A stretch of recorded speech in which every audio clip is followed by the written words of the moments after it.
ایک یہود نے کی ہے، پوری دنیا کو فتح کیا انہوں نے. پھر اللہ نے عیسائیوں کو غلبہ دیا، انہوں نے یہودیوں سے سارے علاقے چھین کے ان پہ حکومت کی. پھر اسلام جب دنیا میں آیا تو جو کام پہلے یہودیوں نے کیا تھا پھر ان کے ساتھ عیسائیوں نے کیا، تو پھر عیسائیوں کے ساتھ کس نے کیا؟ مسلمانوں نے. اچھا، کمال کی بات یہ ہے کہ مسلمانوں کی یہودیوں سے لڑائیاں نہیں ہوئی ہیں، بہت کم، صرف نبی کے دور میں تو ہوئی، وہ خیبر میں اور بنو قریظہ وغیرہ سے. اس کے بعد بڑی لڑائیاں مسلمانوں کی یہودیوں سے کبھی بھی نہیں. سارا ٹاکرا عیسائیوں سے رہا ہے، کیونکہ عیسائیوں نے یہودیوں سے علاقے چھین لیے تھے. یہودی پھر رعایا بن کے رہتے تھے، لیکن ان کو اس بات کا غم ہے کہ یہ تو سارا ہمارا حساب کتاب تھا نا. تو قرآن میں اللہ نے بتایا ہے کہ تمہارے جو پیغمبر دنیا میں آئے وہ نیک اعمال کی بنیاد پہ اللہ نے ان کو دنیا میں حکومت دی تھی. تم نے ان کی معیت میں جہاد کیا، وہ جہاد جس کے پیچھے صحیح موٹیویشن ہوتی ہے، اس میں مجاہدین کو ایک پاور ملتی ہے. اور جب جہاد کے پیچھے صرف پیسہ رہ جائے، زمین اور حکومت رہ جائے، تو اس جہاد میں طاقت نہیں رہتی، بلکہ وہ جہاد ہی نہیں رہتا ہے. تو اب یہ لوگ کہتے ہیں ہمارے پیغمبر تھے سلیمان علیہ السلام، داؤد علیہ السلام. تھوڑا سی تاریخ بتا دیتا ہوں نا، پتہ ہی ہوگا لیکن نئے لوگ بھی آتے ہیں. ابراہیم علیہ السلام سے اصل میں تو تاریخ شروع ہوتی ہے نا، جو پیغمبروں کی جو ہمیں ملتی ہے. ویسے تو اس سے پہلے بھی پیغمبر آئے ہیں، لیکن جو دنیا میں زندہ قومیں ہیں ان کی ہسٹری کہاں سے ملتی ہے ہمیں؟ ابراہیم علیہ السلام. اس سے پہلے کی ہمیں ویسے کتابوں میں تو تھوڑا بہت تذکرہ مل جائے گا. من حیث القوم کوئی قوم نہیں ہمیں نظر آتی اب، کیونکہ وہ مذہب سارے یہودیت میں پہلے چلے گئے، اس کے بعد عیسائیت میں، اس کے بعد اسلام میں. تو ابراہیم علیہ السلام کا زمانہ آج سے تقریباً لگ بھگ 4000 سال پرانا زمانہ ہے. اوپر نیچے ہو سکتا ہے، کوئی پوری کیلکولیشن کسی کی نہیں ہے. تقریباً کتنا ہے؟ 4000 سال پرانا زمانہ. انبیاء آتے رہے تھے آدم علیہ السلام کے. اچھا، آدم علیہ السلام اور ابراہیم علیہ السلام میں کتنا ہے یہ نہیں پتا. اس میں اندازے لگائے جاتے ہیں کہ ہم سے آدم علیہ السلام کا زمانہ 10,000 سال پرانا ہے ہم سے، لیکن یہ کچھ بھی اس میں کوئی رائے نہیں قائم کی جا سکتی، کیونکہ کوئی تاریخ لکھنے والا تو تھا نہیں، وہ زمانے دنیا میں ختم ہو گئی ہیں. اب تو کوئی پرانی لاش ملتی ہے تو سائنسدان تحقیق کرتے ہیں کہ قبل مسیح ہے کہ بعد مسیح ہے. قاف میم لکھا ہوتا ہے نا، اب تو وہ بھی لکھنا چھوڑ دیا لوگوں نے.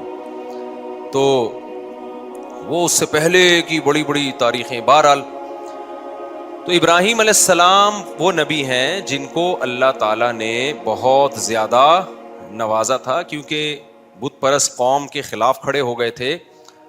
اور پھر ابراہیم علیہ السلام سے اللہ نے وعدہ کیا تھا کہ آپ کی اولاد میں ہم نبوت کو جاری کریں گے. میں کافی لمبی پہلے بتا چکا ہوں، بہت شارٹ کروں گا تاکہ آج ہمارا یہ ٹاپک نہ رہ جائے.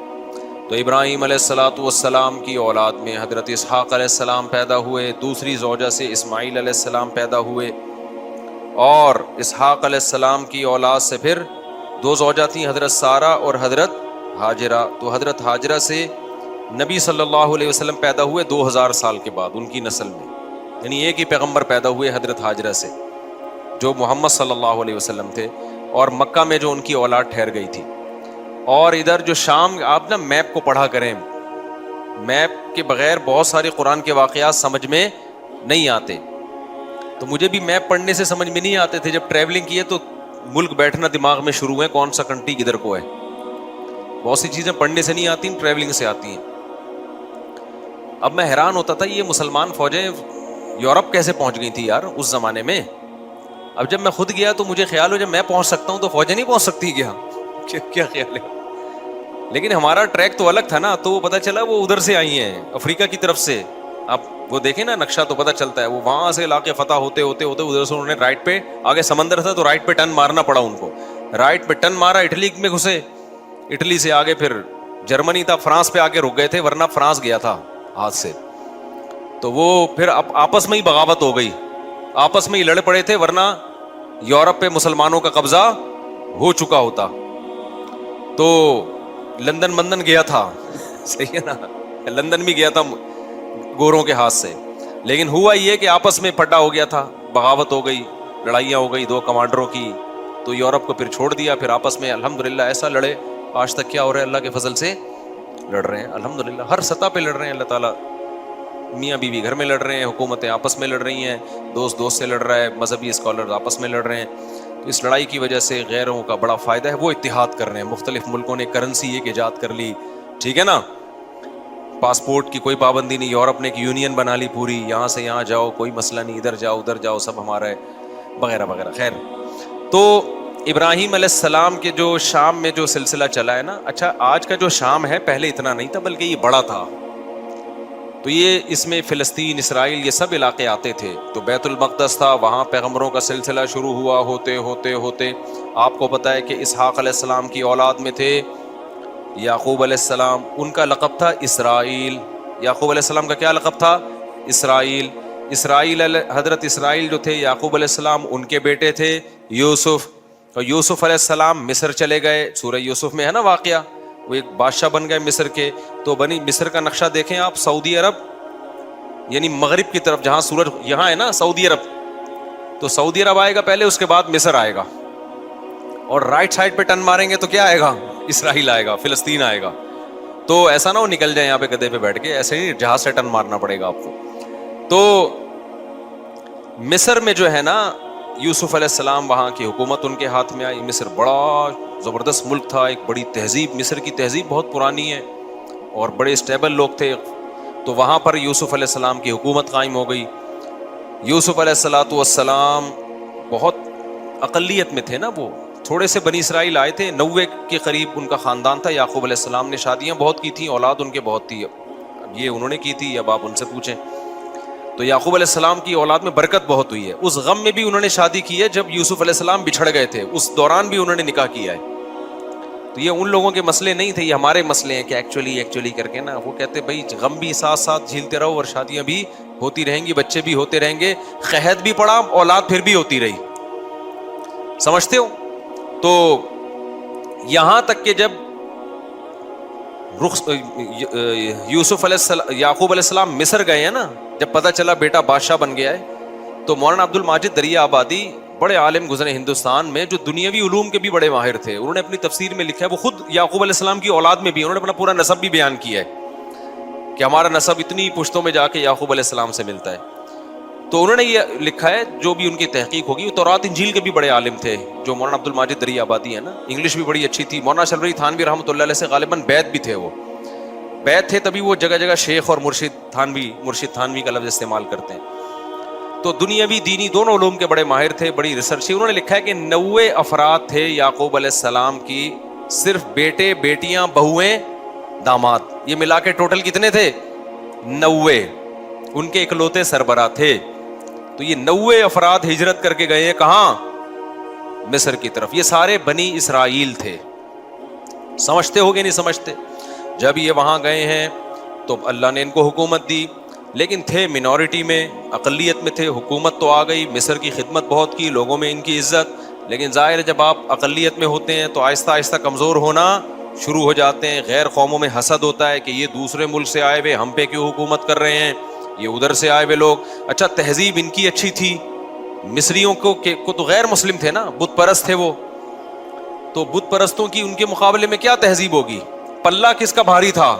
تہذیب کے لحاظ سے ان کا بھاری تھا, لیکن اکثریت میں وہ تھے.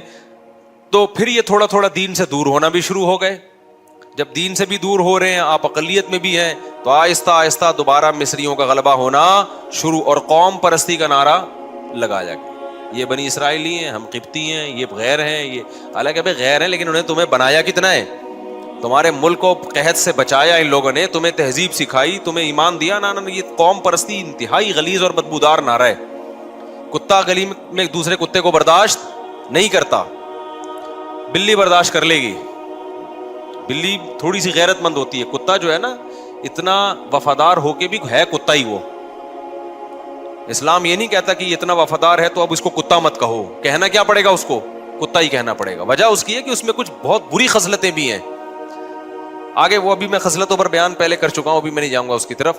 تو خیر اب کیا مسئلہ ہے؟ تو بنی اسرائیل جب یہاں گئے ہیں آہستہ آہستہ آہستہ حکومت ان کے ہاتھ سے نکلنا شروع اور گناہوں میں بھی جانا شروع ہو گئے. جائز ہے جب حکومت میں آتے ہیں تو عیش و عشرت بھی بڑھتا ہے. بالآخر فرعون, اس زمانے میں مصر کا جو بھی بادشاہ اس کو فرعون ہی کہا جاتا تھا, تو وہ والا فرعون جس کا قرآن میں تذکرہ ہے وہ ان پر بالآخر غالب آ گیا, اور وہ ہے ویسے ہی تحریکیں چلنا شروع ہو گئیں جیسے مودی صاحب کی تحریکیں ہیں. یہ اقلیت میں ان کو مارو, ان کو پیٹو, ان کو یوں کرو, ان کو یوں کرو, جو ہندوستان میں مسلمان بیچاروں کے ساتھ ہو رہا ہے اس وقت. تو ظلم شروع ہوا فرعون کا, اور قرآن کہتا ہے کہ ایسا سخت ظلم بنی اسرائیل کے اوپر کہ یقتل ابناءہم ویستحیی نساءہم, مردوں کو قتل کر دیا جاتا تھا, عورتوں کو چھوڑ دیا جاتا تھا تاکہ ہم ان سے اپنی نسل ان سے پیدا ہو ہماری, یا ان کو ہم لونڈی بنائیں, غلام بنائیں.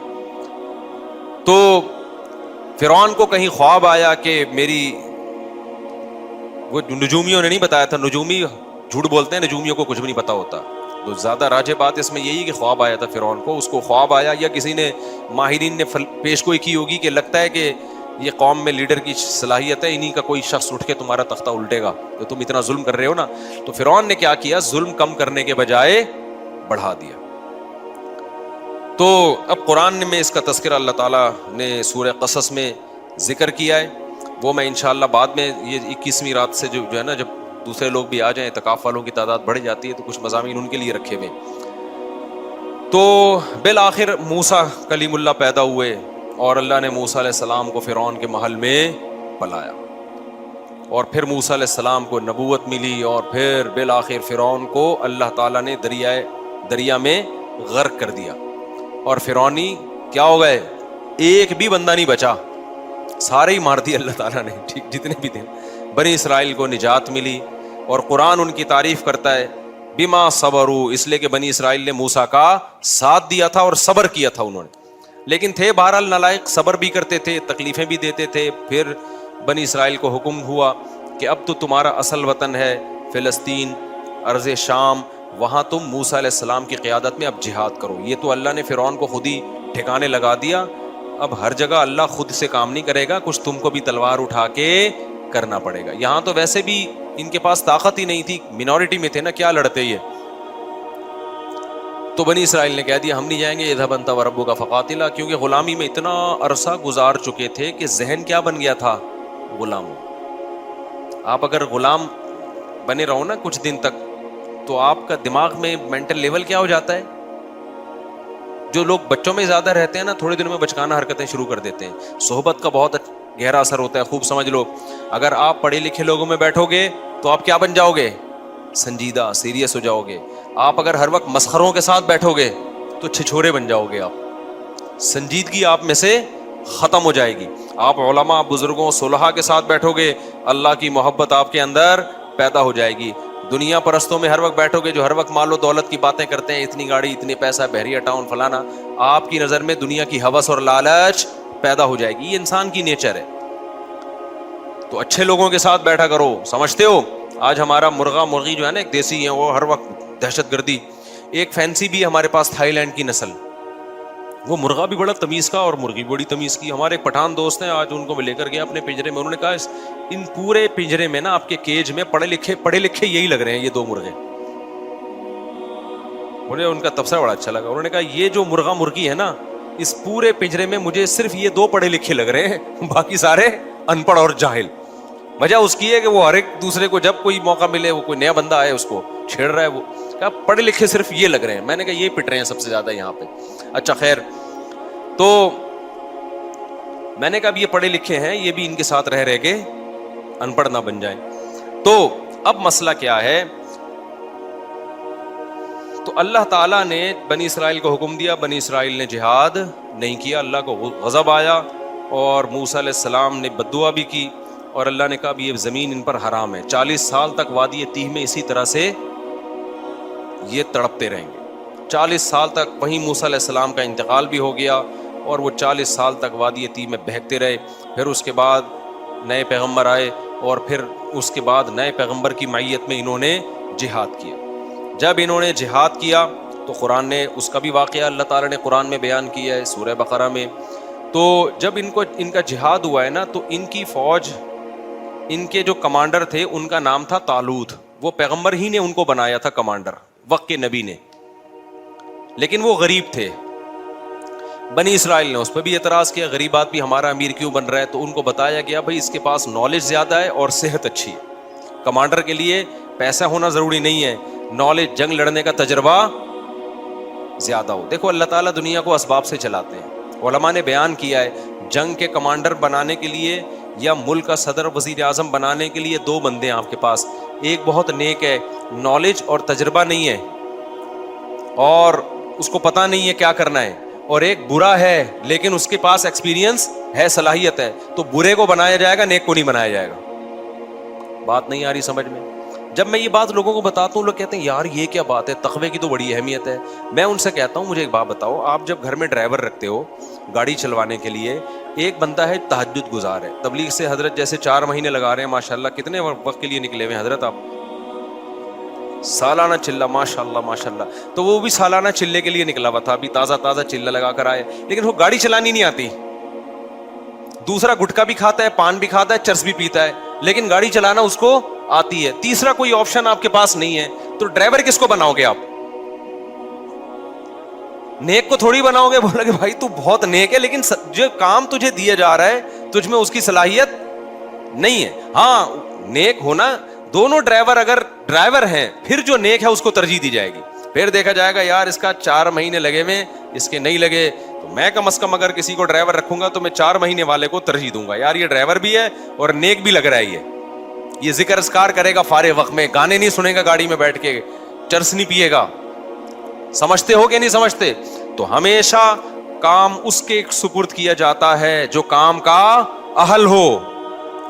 یہ نبی کی بھی سنت ہے, صحابہ کی بھی سنت ہے, پیغمبروں کی بھی سنت ہے. تو پیغمبر نے طالوت کو امیر بنا دیا اور کہا کہ اللہ کے حکم پہ بنا رہا ہوں. لوگوں نے کہا یہ تو پیسے ہی نہیں ہے ان کے پاس, غریب آدمی. تو پیغمبر نے کہا اس کی غربت کو مت دیکھو, اس کی صحت بھی ہے. لڑائی کے لیے کیا چاہیے؟ صحت چاہیے. کمانڈر ہونے کے لیے جگرا چاہیے, صحت, کانفیڈنس, دل مضبوط. اور دوسرا علم ہے, اس کے پاس نالج ہے, نقشوں کا پتہ ہے, کدھر سے جانا ہے, کدھر سے ٹن مارنا ہے, دشمن کے حملے کیا ہوتے ہیں, ان کی چالوں کو سمجھتا ہے یہ. لہذا یہ طالوت کیا بنے گا؟ یہ تمہارا کمانڈر بنے گا. سمجھتے ہو کہ نہیں سمجھتے ہو؟ تو طالوت کو بنا دیا گیا, بولو, کمانڈر. اسی طالوت کی فوج میں حضرت داؤد تھے جو ابھی تک پیغمبر نہیں بنے تھے. بنی اسرائیل کی ایک عام فرد تھے اور حضرت یعقوب علیہ السلام کی اولاد میں تھے, ظاہر ہے بنی اسرائیل میں سے تھے. اب کیا ہوا ہے کہ جب یہ لشکر گیا ہے لڑنے کے لیے تو یہ بہت تھوڑے تھے اور دشمن بہت زیادہ. تو اللہ نے ان کو امتحان میں ڈالا, کیونکہ اسباب کی دنیا میں بڑا مشکل تھا. تو اللہ چاہتے تھے اسباب تو ہے نہیں تو تقویٰ تو ہونا کم از کم. اسباب بھی نہیں ہے, تقویٰ بھی نہیں ہے, تو پھر کس چیز کی پتہ ملے گی بھائی؟ اللہ کی مدد کیوں آئے گی؟ افغانستان میں طالبان نے امریکہ کو بھگا دیا نا, تو اسباب تو نہیں تھے, لیکن اس اسباب کی تلافی کس چیز نے کی ہے؟ اللہ کے خوف نے, آخرت کی لالچ نے. تو دونوں ہی چیزیں نہ ہوتی تو پھر پلڑا کس کا غالب تھا؟ اللہ کہتا ہے وہ بھی ایسے ہی, تم بھی ویسے ہی, تو پاور تو اس کے پاس ہے, تو تمہیں کس بات کی میں فتح عطا کروں؟ سمجھتا نہیں ہے نا بات کو. تو دونوں ہی چیزیں اگر مارکیٹ سے شارٹ ہوں تو پھر میرے بھائی گھر پہ آرام سے بیٹھ کے اللہ اللہ کرنا چاہیے, بڑے بڑے کاموں کا نہیں سوچنا چاہیے. تو خیر, اب کیا تھا, اللہ میاں نے ان کو آزمایا کہ ان کا تقویٰ چیک کرنا ہے. تو پیغمبر نے ان کو بتا دیا, طالوت کو بتا دیا, اور طالوت نے پھر لوگوں کو بتا دیا کہ بھائی دیکھو یہ پانی آئے گا, نہر آئے گی, شدید پیاس لگے گی, لیکن اس نہر سے پانی پینا نہیں ہے, برداشت کرنا ہے اللہ کے لیے. جس نے پانی پی لیا تو اس کا مجھ سے کوئی تعلق نہیں ہے, جو پانی نہیں پئیں گے وہ میرے ہیں. یہ بڑی آزمائش تھی. قرآن کہتا ہے بنی اسرائیل میں اکثر نے پانی پی لیا. اکثر نے کیا کر لیا؟ پانی پی لیا. گناہ کیا, اللہ کی نافرمانی کی, اس کا نتیجہ یہ نکلا, آخر جو دشمن جو تھا نا اس کے کمانڈر کا نام تھا جالوت. وہ بڑا پاورفل آدمی, اس کے پاس بڑی فوج تھی. تو اس گناہ کی نحوست یہ ہوئی کہ جن نے پانی پیا انہوں نے کہہ دیا کہ ہم میں اس سے لڑنے کی طاقت نہیں, ہمارے حوصلے پاس بھائی, یہ بہت بڑی جماعت ہے, ہم نہیں لڑ سکتے, نکلو بھاگو. اس سے کیا پتہ چلتا ہے؟ جہاد میں, جنگ میں گناہ جو ہے نا, اللہ کی نافرمانی, اس کی نحوست پڑتی ہے. صرف جہاد میں نہیں, جو بھی بڑے کام ہے نا, حوصلے والے کام, وہ حوصلے والے کام گناہگار لوگ نہیں کر پاتے, وہ پرہیزگار لوگ کر پاتے ہیں. خدا کا خوف ہوتا ہے نا, گناہ سے بچتا ہے, اس کی ایک الگ سے موٹیویشن ملتی ہے انسان کو, حوصلہ ملتا ہے اللہ کی طرف سے. گناہگار لوگوں کے حوصلے کیا ہوتے ہیں؟ پست. وہ مشکل موقعوں پہ پتلی گلی سے بول لیا کرو نا زبان سے یار, نکل جاتے ہیں. جب مشکل موقع آئیں گے نا نکل لے گا پتلی گلی سے. تو انہوں نے بھی یہی کیا. وہ اب اور مشکل ہو گئی. جنہوں نے پانی نہیں پیا تھا وہ کیا تھے؟ بہت تھوڑے. وہ اور تھوڑے رہ گئے. ان کے تو حوصلے پست ہو گئے. لا طاقت لنا اليوم بجالوت وجنودی, ہم میں جالوت اور اس کے لشکر سے لڑنے کی پاور نہیں ہے. اب ہونا کیا چاہیے تھا کہ جو تھوڑے سے رہ گئے تھے وہ اپنے کمانڈر طالوت سے جا کے کہتے کہ حضرت ہم تو پورے لشکر کو دیکھ کے آئے تھے کہ یہ سب لوگ ہمارے ساتھ ہیں, جب آدھے سے زیادہ لوگوں نے حوصلے پست ہو گئے ہیں تو کائنڈلی اب ہمارا لڑنا بنتا نہیں, اب ہمیں بھی یہ مروائیں گے, لہذا اب ہم اکٹھے کیا کرتے ہیں, یہاں سے واپس چلتے ہیں, عزت اسی میں. لیکن نہیں, انہوں نے گناہ کیا تھا نا, اس کی نحوست. انہوں نے نیکی کی تھی, پیاس کے باوجود پانی نہیں پیا. یہ تعویل نہیں کی کہ یار پانی پئیں گے تو لڑیں گے نا, نہیں بھائی, جب اللہ نے کہہ دیا پیاسے لڑو تو بس اللہ فتح دے گا اسی میں. تو تقویٰ تھا تو اس کی برکت ان کے حوصلے پست ہونے کے بجائے بڑھ گئے. انہوں نے کہا تھوڑے سے ہیں, لڑیں گے انشاءاللہ. اور پھر کہنے لگے جو نہیں لڑنا چاہ رہے تھے, پست ہو گئے تھے ان کے حوصلے, ان کو بھی حوصلہ دلانے لگے. کم من فئۃ قلیلۃ غلبت فئۃ کثیرۃ باذن اللہ. بھائی تاریخ اٹھا کے دیکھو کتنی مرتبہ ایسے ہوا ہے, بہت تھوڑی تھوڑی جماعتوں کو اللہ نے بڑی بڑی جماعتوں پہ غلبہ دیا ہے, اور اللہ صبر کرنے والوں کے ساتھ ہے. ان کمبختوں کی سمجھ میں آیا نہیں آیا, اس سے تاریخ کیا ہے, خاموش. پھر قرآن کہتا ہے جب مقابلہ شروع ہوا ہے نا تو اتنا بڑا لشکر اور ادھر تھوڑے سے لوگ جو اور تھوڑے سے ہو گئے تھے, ان کو اندازہ ہو گیا کہ اسباب کی دنیا میں ہم میں اس لشکر سے لڑنے کی طاقت نہیں ہے, اب اللہ ہی مدد کرے گا. تو کیا دعا مانگ رہے ہیں؟ دعا بڑی خاندانی ہے, مجھے بڑا مزہ آتا ہے یہ دعا میں, بڑی خاندانی دعا. دیکھو وہ یہ دعا بھی مانگ سکتے تھے, ربنا اجعلنا صابرن, اے اللہ ہمیں صابرین, ہمیں کیا بنا دے, صابر بنا دے, ہمیں فتح دے دے. یہ بھی کہہ سکتے تھے نا, ہمیں اس لشکر پہ کیا دے دے, فتح دے دے, ہمیں صبر کرنے والا بنا, بھاگنے سے بچا. نا نا نا نا, ان کو پتا تھا صبر سے کام نہیں چلے گا. ربنا افرغ علینا صبرا, اے اللہ صبر کی بالٹیاں انڈیل دے ہمارے اوپر, تھوڑا صبر نہیں چاہیے ہمیں, بہت بڑا لشکر ہے, ہمارے قدم کیا ہوں گے, اکھڑیں گے. آسمان سے نا افراغ کہتے ہیں, جیسے بالٹی میں پانی ہو نا, وہ آپ نے خالی کر دی, یوں کر کے انڈیل دیا تو وہ کیا ہو گئی, خالی ہو گئی, پوری بالٹی آپ نے انڈیل دی. افرغ علینا صبرن, یہ بلاغت ہے, صبر کی کوئی بالٹیاں تھوڑی اوپر سے نازل ہوں گی, سمجھانے کے لیے کہ ایسے صبر دے جیسے صبر کی ہمارے اوپر بالٹیوں کی پورے نہا جائیں ہم صبر کے اندر. اتنا طاقتور صبر چاہیے اس لشکر سے لڑنے کے لیے ہمارے اندر. جب تک تو ایسا صبر نہیں دے گا ہم نہیں لڑ سکتے, ہمیں ایسا صبر چاہیے. تو نیت بھی کر رہے تھے نا, لڑیں گے ہم. افرغ علینا صبرا وثبت اقدامنا, اور ہمارے قدموں کو جما دے, پیچھے نہ ہٹیں ہم. وانصرنا علی القوم الکافرین, اور ان کافروں پر ہماری مدد کر. پہلے صبر مانگا ہے, پھر کیا مانگی ہے, مدد. کہ ہمارے جو کرنے کا کام ہے نا, اے اللہ پہلے وہ تو ہو جائے. ہم جو اللہ سے مدد مانگ رہے ہوتے ہیں کہ اے اللہ میں بھاگ جاؤں, پھر بھی کیا ہو, ہماری مدد. نہیں آئی بات سمجھ میں؟ اے اللہ میں شادی نہ کرنا چاہوں, پھر بھی میری 4 شادیاں ہو جائیں. ہمارے جامع میں استاذ ہیں, وہ ایسے لیٹے ہوئے رہتے تھے نا, اکثر ایسے لیٹے رہتے تھے, کہہ رہے یار تم 2-2 3 تم نے پتہ نہیں کہاں سے رشتے مل جاتے ہیں, میں تو مجھے کوئی رشتہ ہی نہیں مل رہا. میں نے کہا میں تو جب بھی آتا ہوں آپ یہاں بیٹھے ہوتے ہیں یوں ٹیک لگا کے نا, ایسے. میں نے کہا ایسے تو پہلا نہیں ملتا میرے بھائی اس زمانے میں. کوئی ہلو جلو, کچھ سفر کرو, کوئی رشتوں کا پیغام بھیجو, کوئی پٹو, کوئی بدنامی مولو, اس کے بعد جا کے نہ ہوتا ہے نہ رکھا جاتا.